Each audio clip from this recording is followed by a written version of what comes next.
আসসালামু আলাইকুম দর্শক, আপনাদের সাথে আমি আতিক রহমান পূর্ণিয়া। আমরা আমাদের নিয়মিত আলোচনার অনুষ্ঠান খোঁজ খবরে আজকে বেশ কিছু বিষয় নিয়ে আলাপ করতে চাই। সমসাময়িক রাজনীতির নানান দিক নিয়ে আমরা কথা বলতে চাই। সেই দিকগুলো নিয়ে কথা বলার জন্য আমাদের নিয়মিত এই আয়োজনে আমাদের নিয়মিত আলাপচারিতার অনুষ্ঠানে নিয়মিত দর্শক, আপনাদের সবার পছন্দের মেজর আখতারুজ্জামান রঞ্জন, তিনি আজকে নিয়মিত আলোচক হিসেবে তিনি আলোচনায় অংশ নেন। এর আগে আমি একটি আমন্ত্রণ জানিয়ে রাখতে চাই আপনাদেরকে। সেই আমন্ত্রণটি হচ্ছে যে এই অনুষ্ঠানের পরপরই, আমাদের এই লাইভ শোর পরপর আপনাদের প্রিয় আরেকজন ব্যক্তিত্ব এবং সাংবাদিক, সদ্য জেল ফেরত মঞ্জুরুল আলম পান্না, তার সাথে আমাদের একটি আলোচনা অনুষ্ঠান রয়েছে। সেই আলোচনা অনুষ্ঠানে আমরা আরো বিস্তারিত দেশের সমসাময়িক পরিস্থিতি, আইন, আদালত, রাজনীতি সবকিছু নিয়ে বিস্তারিত আপনাদের সামনে তুলে ধরার জন্য চেষ্টা করব। প্রথমে আমরা একটা কমেন্ট দেখতে পাচ্ছি, এস কে নাহিদ নাহিদ ভাই তিনি কমেন্ট করেছেন। আমরা আপনাকে স্বাগত জানাচ্ছি। দর্শক, কিছুক্ষণের মধ্যেই আমরা আজকের রাজনীতি আলাপ আলোচনার আমাদের টপিক হচ্ছে জমজমাট রাজনীতি, গরমে উত্তাপ। নিশ্চয়ই মেজর আখতারুজ্জামান রঞ্জন তিনি আমাদের সঙ্গে যোগ দিয়েছেন।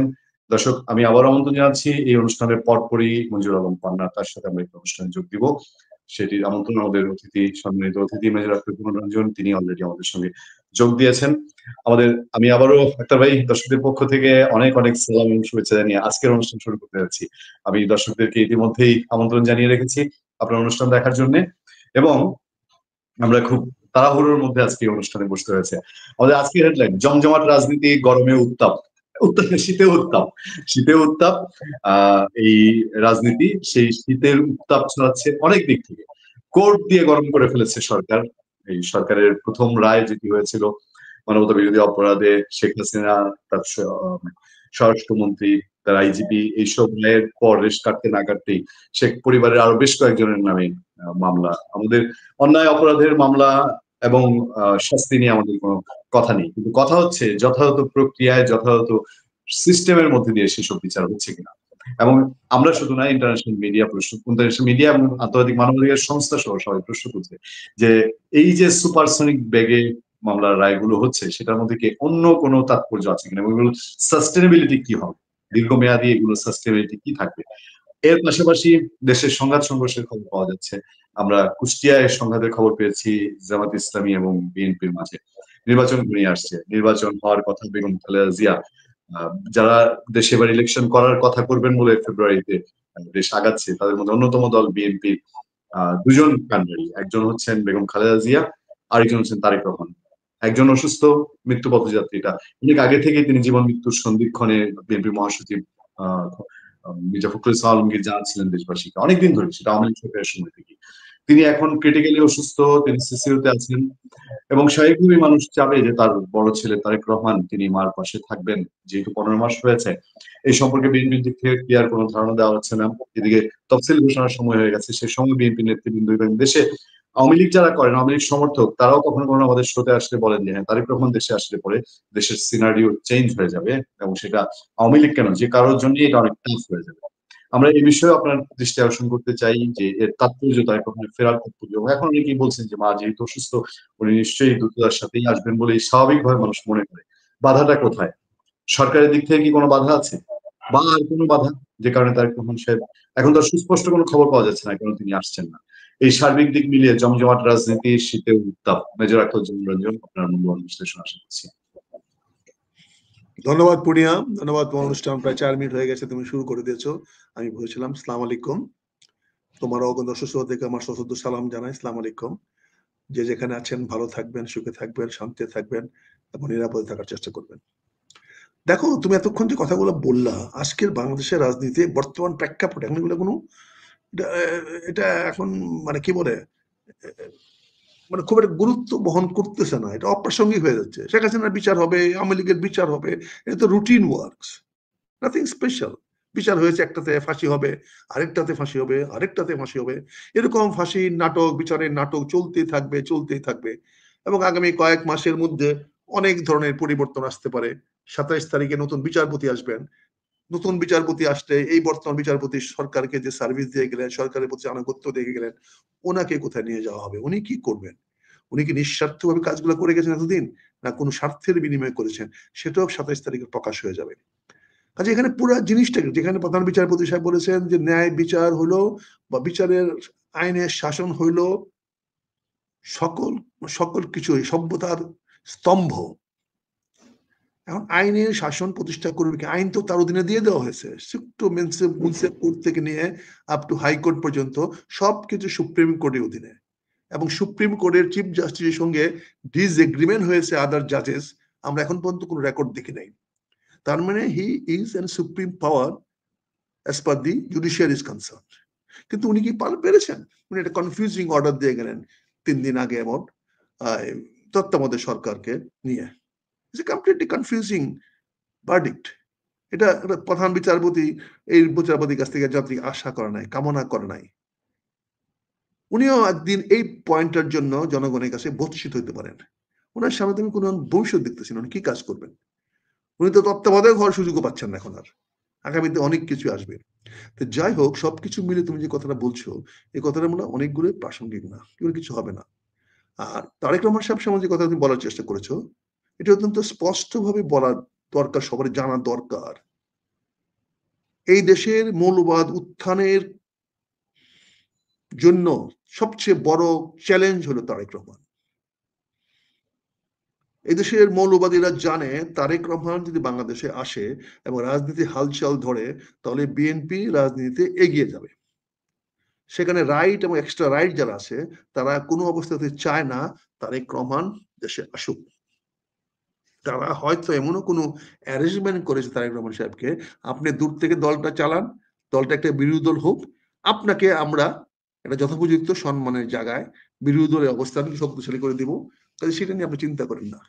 আর যদি যান, তাহলে একটি গ্রুপ ওনাকে স্পষ্ট করে দিয়েছে, আমরা আপনার জীবনে নিরাপত্তা দিতে পারব না, যার জন্য বুলেট প্রুফ গাড়ির প্রশ্ন আসছে, যার জন্য বলা হয়েছে ওরা কি বুলেট প্রুফ গাড়িতে চলাফেরা করতে হবে। এর প্রশ্ন কেন আসলো? আপনি চিন্তা করে দেখেন, এদেশে তো একটি ইসলামিক মৌলবাদী গোষ্ঠীর আচার আচরণ চলাফেরা দেখা যাচ্ছে। উনাকে তো তারা এখনো মনে করে যে অতীতে যে ইসলামিক ফান্ডামেন্টালিটি উত্থানের যে সুযোগ তিনি করে দিয়েছিলেন, সেটাকে উনি পরবর্তীতে সাপোর্ট করেন নাই। কাজেই সে অবস্থায় আপনি বলেন আমাকে, তারেক রহমান সাহেব কার আশায়, কার নিরাপত্তা নিয়ে এখানে আসবে? ওনার যে কয়েকটা সিএসএস আছে, কতগুলো আর্মির থেকে মানে বাতিল মাল, এগুলো দিয়ে হবে? ওনার যে আমাদের দলের যে নিরাপত্তা উপদেষ্টা কি আকবর, এই কি এলাহিয়া আকবর, এলাহি না কি কি এলাহি আকবর, আল্লাহ জানে, তার দ্বারা হবে? সেনাবাহিনীর সঙ্গে গুচুর করে নিজস্ব ফায়দা নেওয়া যায়, দেশ জাতি দলের জন্য কোনো কাজ করা যায় না। কাজে তারেক রহমানকে আমি মনে করি বাংলাদেশে না আসাটা, আমার সুপারিশ যদি তুমি নাও, আমি বলবো ওনাকে না আসাই উচিত। আল্লাহ না করুক এমনকি যদি আম্মাও মারা যান এই সময়টার মধ্যে, তারপরে আমি অনুরোধ করব তিনি যেন দেশে না আসেন, কারণ ওনাকে দেশে নিরাপদে থাকতে দেওয়া হবে না। এটা আমার কথা না, এটা হলো বিভিন্ন জায়গা থেকে আমরা যে সমস্ত সুর পাই ওখান থেকে বোঝা যাচ্ছে, এবং এটা এক ঢিলে অনেকগুলা পাখি মারা হবে। আমেরিকান ইন্টারেস্ট বলেন, এন্টি এই সন্ত্রাসী বলেন, ভারতের পক্ষ থেকে বলেন, ইভেন চীনের পক্ষ থেকে বলেন, কিন্তু চীনও তো জানে তাদের সঙ্গে বিট্রেটা কে করেছিল, তাইওয়ানকে কোন সরকার এনেছিল, কারা এনেছিল। সবকিছু মিলে আবার তারেক রহমানের সঙ্গে তাদের কোনো ইন্টারাকশন নাই। এখানে যারা অ্যাম্বাসেডার, এখানে যারা আছে, তারা ওনাকে চিনে না, তাদের সঙ্গে আজ পর্যন্ত কথা হয় না। রিপোর্ট তো লন্ডন থেকে নিবে না, রিপোর্ট তো নিবে তারেক রহমানের ভিত্তি বাংলাদেশে কতটুকু আছে। কাজে আমি মনে করি ব্যক্তিগতভাবে তারেক রহমানের পক্ষে বাংলাদেশে নির্বাচনের আগে আসা সম্ভব হবে না। যদি সরকার গঠন করতে পারে বিএনপি, তাহলে অবশ্যই উনি সবার আগে আসবেন। নিরাপত্তার দায়িত্ব যখন চলে যাবে বিএনপির হাতে, তখন বিএনপিরা ওনাকে সর্বময় নিরাপত্তা দিতে পারবে। আপনি ভুলে যান না, সেনাবাহিনী অনেক অফিসার এখনো বেঁচে আছে যারা তখন ক্যাপ্টেন মেজর হিসেবে ওনার সঙ্গে দুর্ব্যবহার করেছে, তারা কিন্তু ব্রিগেডিয়ার জেনারেল, মেজর জেনারেল। তারাও তো শঙ্কিত থাকবে যে উনি আসলে পরে আমাদের কি হবে। এই ধরনের পরিস্থিতি তো দেখা দিতে পারে। কাজেই শর্টকাট সংক্ষেপে যদি তুমি বলতে বলো, তাই বলবো তারেক রহমান সাহেবের দেশে আসা কোনো অবস্থাতে উচিত হবে না। এবার আসি ইলেকশনের ডামাডোল। তারেক রহমান সাহেব উনি অবশ্যই আমার চেয়ে অনেক ভালো বুঝেন, বলবো না, কারণ ভালো বুঝলে তো অনেক কিছু ভালোই হইতো। তবে উনি যে একের পর এক বুকামি করেন, একের পর এক যে এরকম অডাসিটি ধরেন, আপনি দেখেন বিএনপির মূল স্তম্ভ হলো 18 দফা। মূল স্তম্ভ হলো 18 দফা। 18 দফার ভিত্তিতে জিয়াউর রহমান বাংলাদেশটাকে ঐক্যবদ্ধ করতে পেরেছিল তার নেতৃত্বে। আজকে তারা সবাই সেই জিয়ার আওয়ামী লীগ বলে গর্ব করে, তারা সে জিয়ার আদর্শকে সামনে কথা বলে। তাহলে জিয়ার 18 দফাটা কোথায়? আপনি আল্লাহ মানেন, রসুল মানেন, কোরআন মানেন না, এটা হয় ভাই? বলেন, আপনাকে যদি আল্লাহ মানতে হয়, আপনাকে রসুল মানতে হয়, তাহলে আমার কোরআন শরীফকে মানতে হবে। তারপরে নেতা মানবেন জিয়াউর রহমানকে, তার নামে দুহাই দিয়ে আপনি আমাদেরকে সবাই ঐক্যবদ্ধ রাখবেন, কারণ আমরা জিয়ার জন্য পাগল, দেশমাতা খালেদা জিয়ার জন্য পাগল। তাদের নীতি আদর্শ কোথায়? তাদের নীতি আদর্শ কেন আপনি বাস্তবায়ন করলেন না বা করতেছেন না? তার উপরে আপনি দিয়েছেন 31 দফা। কে তার 31 দফাতে কি আছে? কাকে খুশি করার জন্য? কার আঙ্গুলি হেলো না 31 দিবেন? 31 দফা পাশ করলেন কোথায়? টেকনিক্যাল কমিটি কে ছিল? কারা এটা ড্রাফট করছে? কারা এটা স্ক্রুটিনাইজ করছে? কারা এটা ভেটিং করছে? কোন সংসদীয় কমিটিতে বা কোন স্ট্যান্ডিং কমিটিতে পাশ হয়েছে? কোন বিএনপির কোন সম্মেলনে 31 দফা পাশ হয়েছে? এতগুলা অগণতান্ত্রিক কার্যক্রম করবেন আর নিজেকে গণতন্ত্রের ধারক বাহক বলে মনে করবেন, এটা তো হয় না। যেদিন বিএনপি 18 দফার থেকে সরে আসছে, সেদিন থেকে বিএনপির সর্বনাশ শুরু হয়েছে। আমরা কিন্তু এমন অনেক কথা শুনেছি, আমাদের কানে বলেছেন যে আমি জিয়া না, জিয়া করো না আমাদের সামনে, আমার সামনে আমি যেটা বলি সেটা করো। এইরকম ধমক তো খাইছি রে ভাই, অস্বীকার করতে পারবেন? আমি বললাম না কে বলেছিল কথাটা। কাজেই দেখেন, আজকে বাংলাদেশের মানুষের দাবি, demand is very direct, indirect না। মানুষ কি চায়? মানুষ প্রথম এখন খাদ্য চায়। আজকেও জাতিসংঘ বলেছে বাংলাদেশে একটা অনাহার আসতেছে, একটা কি বলে দুর্ভিক্ষ আসতেছে। এই দুর্ভিক্ষটা আপনি সামলাবেন কেন? কিভাবে? কাজে বাংলাদেশের মানুষের জন্য খাদ্য হলো সবচেয়ে বড় অগ্রাধিকার। আপনি ক্ষমতায় গেলে বর্তমানে যে পরিমাণ খাদ্য উৎপাদন করেন, সেই পরিমাণ খাদ্য তো মানুষের পর্যাপ্ত নয়।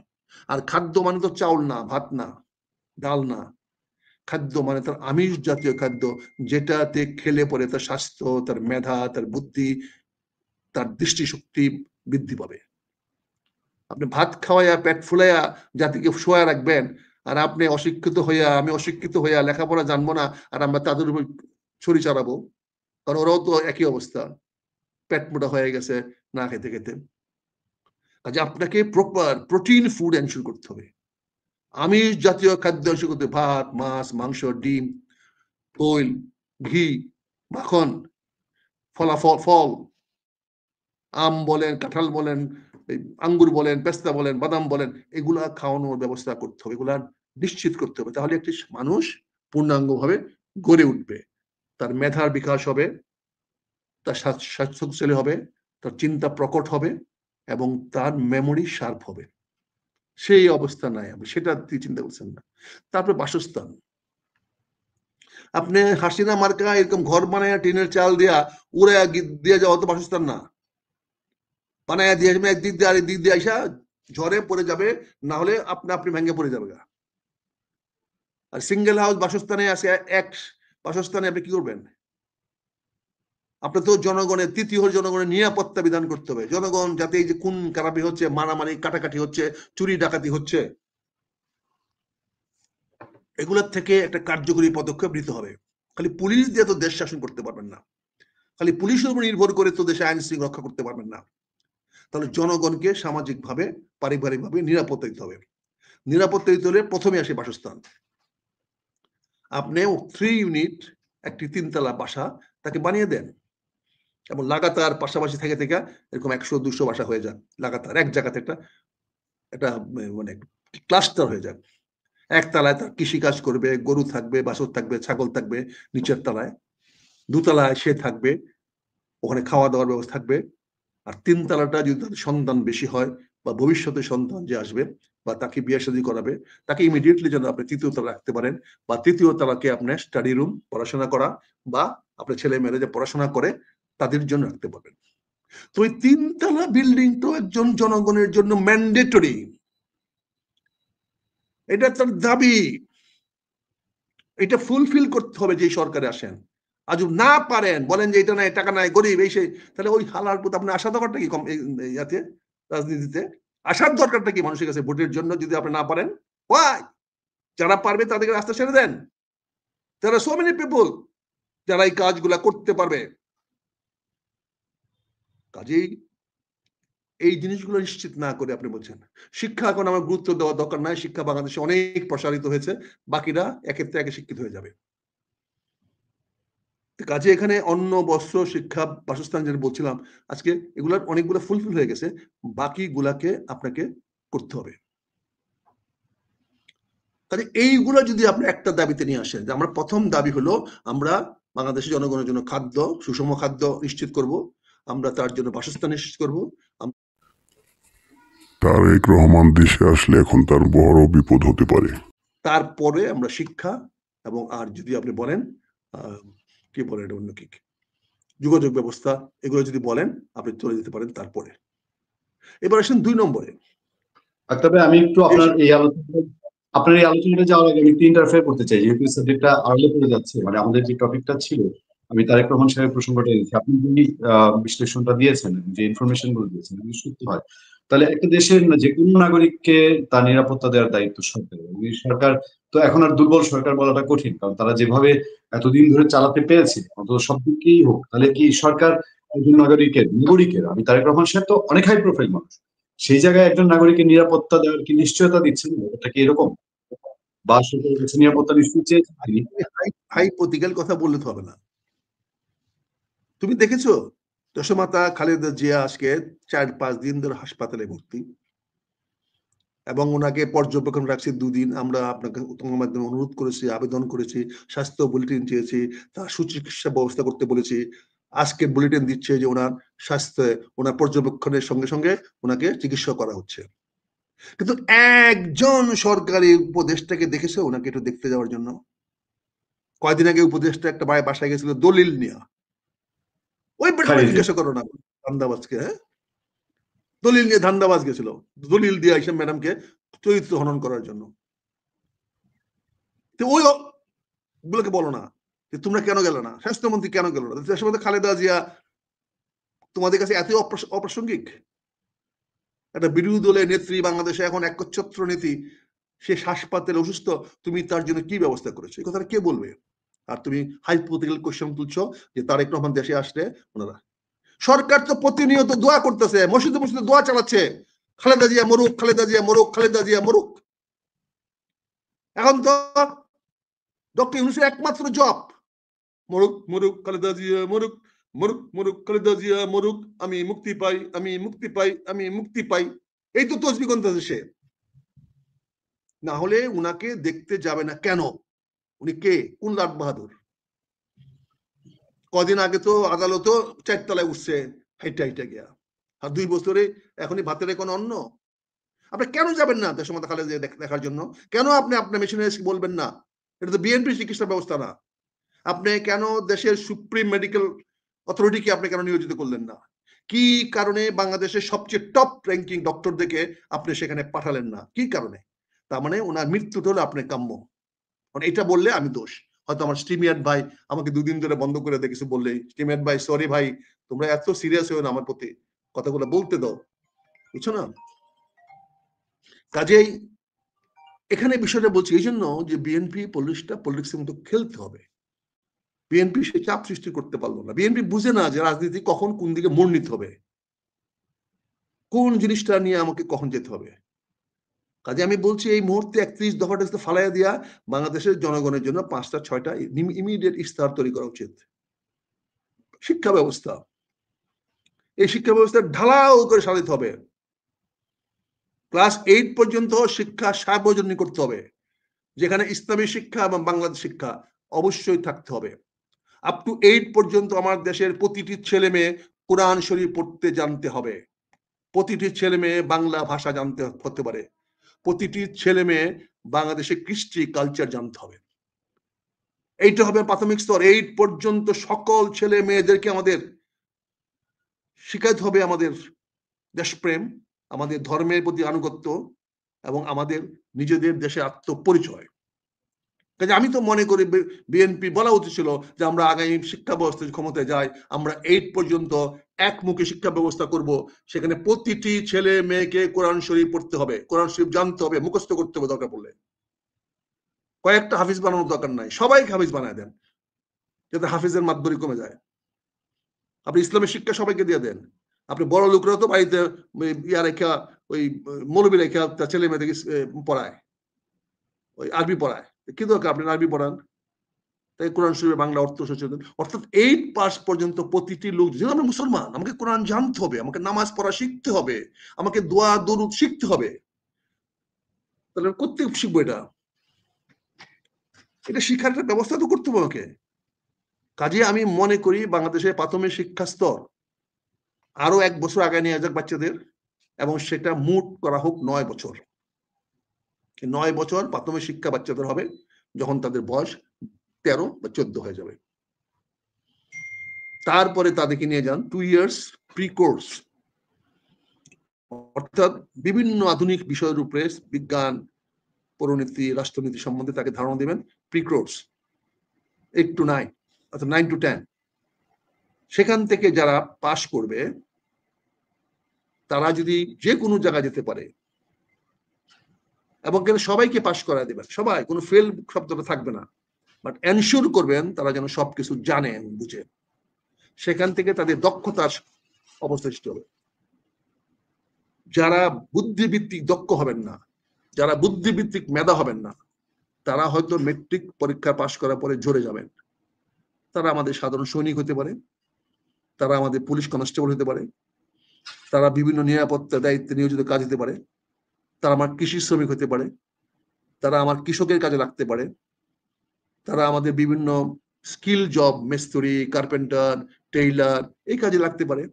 So these are the people who will go. আর যাদের একাডেমিক পারফরমেন্স আছে, একাডেমিক অ্যাবিলিটি আছে, তাদেরকে ইন্টারমিডিয়েট ভর্তি করেন। Again, give them preparatory course, make it a preparatory course for নিজেদের চাকরি, উৎপাদন, আয় ব্যয় বৃহত্তরে কিভাবে যাবা। ইন্টারমিডিয়েট পাস করার পরে, 2 বছরের পাস করার পরে তাদেরকে সমস্ত জিনিসগুলো বিভিন্ন সাইডে ভাগ করে দেন। আপনি যারা আর্মিতে যেতে চায় তাদের ওখান থেকে রিক্রুট করেন, করে তাদেরকে আর্মির জন্য একটা 3 বছরের ব্যাপী ট্রেনিং দিয়ে প্রশিক্ষণ দিয়ে দেন।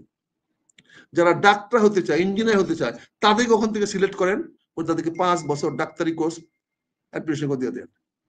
ওখান থেকে যারা পুলিশ লাইক করে, পুলিশে যেতে চায়, আমি একটু বলে যারা সাব ইন্সপেক্টর আছে, এদেরকে আপনি ইন্টারমিডিয়েট পাস করার সঙ্গে সঙ্গে যারা এখনই চাকরিতে দরকার আর ফার্দার লেখাপড়া শেখার ইচ্ছা নাই বা সামর্থ্য নাই, তাদেরকে পুলিশের সাব ইন্সপেক্টর এবং বিভিন্ন দেশ সুপারভাইজারি জবে, স্কিল জবে পাঠিয়ে দেন, তাদেরকে কোয়ালিটি কন্ট্রোলে পাঠিয়ে দেন, তাদেরকে ফ্যাক্টরি সুপারভাইজার হিসেবে নিয়োগ দেন, তারা ফ্যাক্টরির সাইট ম্যানেজার হিসেবে দেন, তাদের ঠিকাদারের ম্যানেজার হিসেবে দায়িত্ব দেন, তাদের ঠিকাদারের সুপারভাইজার হিসেবে দেন, রেলের গার্ডে চাকরি দেন, গাড়ির ড্রাইভার বানান তাদেরকে। ইন্টারমিডিয়েট পাস ছেলে গাড়ির ড্রাইভার হলে সে গাড়িকে আরো বেশি যত্ন নিতে পারবে।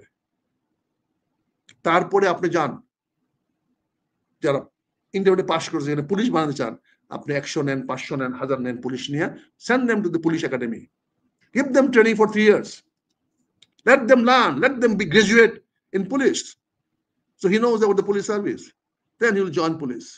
একইভাবে ফরেন সার্ভিসে নেবেন, আপনি সিলেক্ট দেম সাম, ওখান থেকে সিলেক্ট করে আপনি তার ফরেন সার্ভিসে পাঠান, যারা পাস করে বাড়িতে পারবে তাদেরকে নেবেন।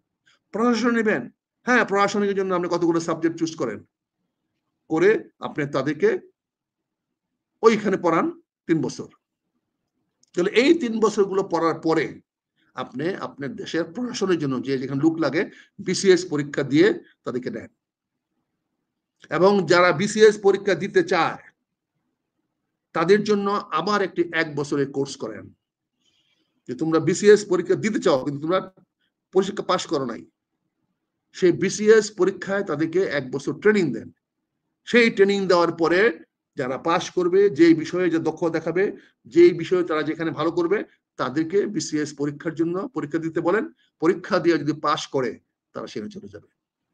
আর সকল পাসগুলা হতে হবে টোটাল মার্কিং সিস্টেমে, no hidden mark, no background mark, no observation mark, no interview mark, এগুলা থাকতে পারবে না। This are the corrupt practice.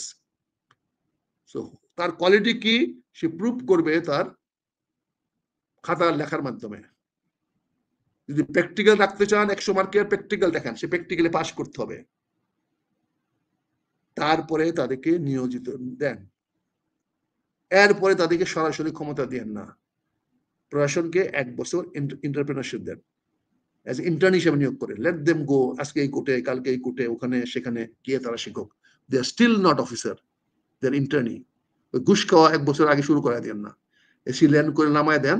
আর বিসমিল্লাহ করে যেদিন বসে ওদিন প্রথম সাইলটে ফাইন করে, স্যার একটু বনি করেন স্যার, একটু এই 5,000 টাকা দিয়ে স্যার আপনি প্রথম আসছেন স্যার, এই খাজনা আদায় করতেছি, বনি করে। ধরেন এগুলো কমন কথা এসি ল্যান্ডের অফিসের কমন কথা। প্রতিটা এসি ল্যান্ডকে ওই কানুন গোড়া, ওই নায়বেরা এগুলো এসে বলে, স্যার অভিনন্দন স্যার আপনি আসছেন আমাদেরকে, এই ফাইলটা স্যার সাইন করলে ফাইলের একটা সম্মানী। এভাবে স্পয়েল করেন না ওদেরকে। 1 বছর ইন্টার্নশিপ দেন, তারা সারা বাংলাদেশে ঘুরে বেড়াক, তারপরে দেখা তারপরে তাদের চাকরি কনফার্ম করেন, চাকরি কনফার্ম করে তাদেরকে দেন। আপনি আগাইতে হবে তো সেভাবে, এইভাবে আগাইতে পারবেন না আপনি। দেশটাকে এইভাবে সর্বনাশে দিয়ে নিয়ে গেলে হবে না তো। তারপরে আপনার দেশের যোগাযোগ ব্যবস্থা, আপনি অনন্ত বিলম্বে যে কোনো জেলা শহর থেকে স্ট্রেট ঢাকা আসার ব্যবস্থা বন্ধ করতে হবে। তারপরে টোল সিস্টেম করতে হবে, যদি ঢাকাতে যারা আসতে চাও, ঢুকতে চাও, টোল দিতে হবে। আপনি সকল কাজ ডিসেন্ট্রালাইজ করে বিভাগে নিয়ে যান, ডিস্ট্রিক্ট থেকে সে বিভাগীয় শহরে যাবে, বিভাগীয় শহরের পরে তার কোনো কাজ থাকবে না। আর যদি সেই বিভাগের পরে কাজ থাকে তাহলে সে টোল দিয়ে রাজনীতিতে ঢুকবে তার কাজের জন্য।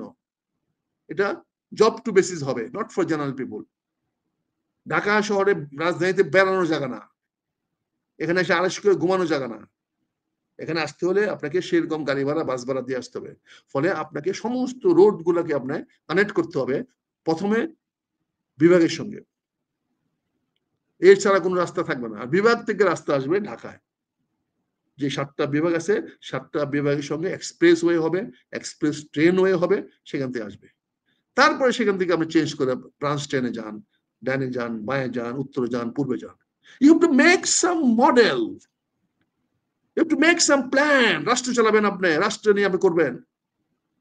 আপনি বৃষ্টির দেশের মানুষ, আমরা সেই কি বলে ইয়া দিয়া পিচ ডাল রাস্তা বানাই, আর বৃষ্টি হলে প্রতি বছর চলে যায়। অথচ একটা কংক্রিট রাস্তা বানালে সে রাস্তা 90 বছর 80 বছর টিকবে। হয়তো পিচ দেওয়ার রাস্তার চেয়ে 2 গুণ বা 3 গুণ খরচ হবে, তাতে কি? 90 বছরে তো আমি পিচ দেওয়ার রাস্তা 80 বার রিপেয়ার করবো। আর যদি আমি কংক্রিট রোড তৈরি করে দেই তাহলে আমার 80 বছর তো কোনো মেইনটেনেন্স নাই। I save those money. So those idiot must know, planning commission চাকরি করে, সে প্ল্যানিং কমিশনে বড় বড় প্ল্যানার হয়ে যাবে, পিএইচডি থাকলে প্ল্যানিং মিনিস্টার। এই বাপরে, পিএইচডি ওলা পিএইচডি, হয়তো পিএইচডি করে আসছে how to cook it good fish, ওইটা হয়তো তার সাবজেক্ট ছিল, হয়তো সাবজেক্ট ছিল হাউ টু প্রিজার্ভ ফিশ, ওইটাতে পিএইচডি করে আসে এখন বাংলাদেশে হয়ে গেছে গা। অনেকে পিএইচডি করে যে বিভিন্ন হোটেলে যে পরিমাণ ফুড ওয়েস্টেজ হয়, এইটাই ফুড ওয়েস্টেজের রেমিডি কি করে আসছে ওখানে। বিভিন্ন শহরে যে ধুলা হয়, ধুলাবালি পরে, এটা নিয়ে পিএইচডি করে আসছে আইসা। এরা আমাদের অর্থনীতিবিদ, লন্ডনে গিয়ে প্লেট পরিষ্কার করে লেখাপড়া করে, এরা হলো আমাদের দেশের উচ্চশিক্ষিত মানুষ, বুঝতে পারছেন না? আর সবটি হলো ওই কারোর একটা ভালো ভালো শ্বশুর নাই, ভালো ফ্যামিলি নাই, হয় ডিপ্টি সেক্রেটারির ল্যাংড়া মেয়েটার বিয়ে করছে, আর না হলে জয়েন্ট সেক্রেটারির ওই পাগলা মেয়েটার বিয়ে করছে, বুঝতে পারছেন না? আর সচিবের মেয়েটা পালে তো কথাই নাই, সেটা যদি নাও দেখতে পায়, চোখে মুখ অন্ধ থাকে, তাইলেও বিয়ে করে ফেলেছে। Go and see their family life. Check this family life. What are they? আমরা জি অনেকগুলো মূল্য আমি এখন 5 মিনিট বলছি, এই বিষয়ে আমরা আলোচনা করতে চাই, বিস্তারিত আলোচনা করতে চাই। বাংলাদেশে যদি এমন কোনো স্কলার থাকে, এমন কোনো বিশেষজ্ঞ থাকে, আই গিভ এন ওপেন আহ্বান, আসেন কথা বলি, হয় আমারটা নেবেন না আপনারা নেবেন। প্ল্যানিং কমিশন আসেন, বসেন, হয় আমারটা নেবেন না আপনারটা নেবেন। এই ফার্স্ট দামের কোনো মানে হয় না। 31 দফা বাবার ছিল 18 দফা, তুমি কত বড় একটা অডাসিটি করে তুমি 31 দফা দিয়েছো। কি আসে এর ভিতরে, কি আছে আল্লাহ জানে, সানে নজর। আরে বাট একটা পৃথিবীর প্রাইম মিনিস্টার একবার হইব না 2 বার হইব, এটা তুমি সারা বদরুদ্দিনকে, মজুমদারকে, তুমি সারা ডক্টর আলী রিয়াজ কোন সালা? হ্যাঁ, জনগণ বুঝবে প্রাইম মিনিস্টার সে কয় বছর থাকবে, 3 বছর না 5 বছর না 10 বছর না 50 বছর থাকবে। That will be decided by the people, not Ali Riaz, not this Majumdar, not this people will decide দেশের প্রাইম মিনিস্টার কে থাকবে না থাকবে। তুমি সেটা ঐক্যমত হয়ে চলে আসছো, ঐক্যমত। আরে বাপরে বাপ, এখানে তো গালি দিতে হয় ভাই। ঐক্যমতে তুমি সাইন করলা, কি কারণে সাইন করলা? দেশটাকে বিপদে ফেলা দিয়ে আসলা। এখন তুমি চাচ্ছ ইলেকশনের আগে দেশমাতা খালেদা জিয়া মরে যাক, তাহলে আর তুমি বাইসে গেলাগা, অর্থাৎ ওনাকে আর প্রাইম মিনিস্টার বানাইতে হলো না।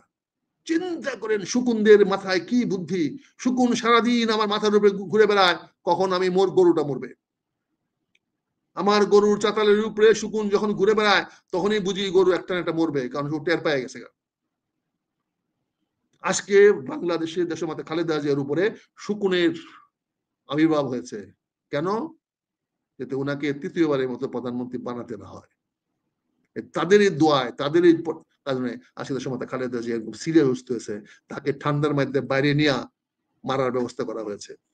তার মৃত্যুর জন্য যদি কোনো একটি পয়েন্ট দায়ী হয়, সেটি হবে 21শে নভেম্বর ওনাকে ঠান্ডা বাতাসে বাইরে নিয়ে যাওয়া। That will be the cause. Kazi ভাই, আমি বলছি, দেশটা উন্নয়ন করার জন্য যদি না হয়, মানুষের যদি সকল কল্যাণ নিশ্চিত করতে না পারেন, মানুষকে যদি মানুষের মতো চলার ব্যবস্থা করতে না পারেন, তাহলে আমি মনে করি কোনো রাজনৈতিক দলের অধিকার নাই রাজনৈতিক ক্ষমতা কক্ষিগত করা, নিয়ে নেওয়া। কাজে আপনাদের চিন্তা করতে হবে, আমি এরকম একটি দল, এরকম একটা গোষ্ঠী, এরকম একটা তরুণ সমাজ চাই, যে তরুণ সমাজ এই জিনিসগুলো বাস্তবায়িত করার জন্য তারা নিজেদেরকে নিবেদিত করবে, যাদের সাহস থাকবে সারা দেশটাকে এইভাবে রিফর্ম করে নতুন বাংলাদেশ তারা যেন দিতে পারে। যে নতুন বাংলা স্বপ্ন আপনারা দেখতেছেন, এটার জন্য টোটাল রিফর্ম দরকার।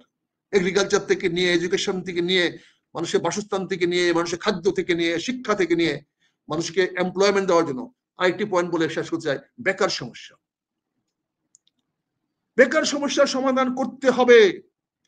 এটা করার জন্য দুইটি দরকার প্রয়োজন। একটি হলো আমার দেশে প্রচুর শিল্পায়ন করতে হবে। শিল্পায়ন করতে গেলে আমার এই ওয়ার্কিং ফোর্সটা বেড়ে যাবে। আর দ্বিতীয়ত, এজ মাস যত বেশি পারে আমাদের দেশের ছেলেদেরকে ট্রেনিং দিয়ে প্রশিক্ষিত করে স্কিল ডেভেলপ করে বিদেশে পাঠাতে হবে। জাপানে লক্ষ লক্ষ লোকের দরকার আছে, কোরিয়াতে লক্ষ লক্ষ লোকের দরকার আছে, সৌদি আরবে কোটি লোকের দরকার আছে। সৌদি আরবে কোটি লোক যায়, সৌদি আরবকে তারা উর্বর করে ফেলতে পারবে।